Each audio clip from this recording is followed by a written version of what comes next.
তাৰমানে সি কৰা অপৰাধৰ দণ্ড মই নিজে দিলোঁ।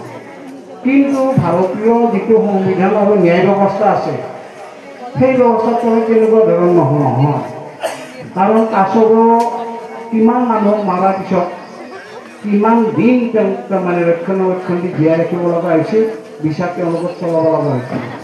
মহাত্মা গান্ধীক দেশকৈ মানুহৰ আগতে গুলিয়াই দিলে, তাৰ ওপৰতে বহুদিন বিচাৰ চলিলে। আমাৰ ৰাজীৱ গান্ধী ডাঙৰীয়াক হত্যা কৰিলে, কিমান বছৰ বিচাৰ চলি তাৰপিছতহে শাস্তি হৈছিল। গতিকে সত্যৰ জয় এদিন হ'বই, অভিনয় ন্যায় আমি পামেই লাগিবই আমাৰ হিয়াৰ আমাকো জুবিনদাৰ ন্যায় আমি পামেই। আমাৰ সেইটো আমাৰ ন্যায় ব্যৱস্থাৰ ওপৰত আমাৰ আস্থা আছে, ভগৱানৰ ওপৰত বিশ্বাস আছে, আৰু সেই আস্থা আৰু বিশ্বাস সৰগত কৰি আমি কিছুদিন অপেক্ষা কৰিব লাগিব।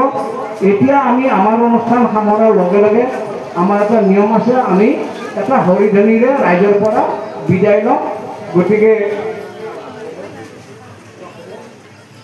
গতিকে আমাৰ হৰিধনৰ লগত আপোনালোকক সহযোগ কৰিব।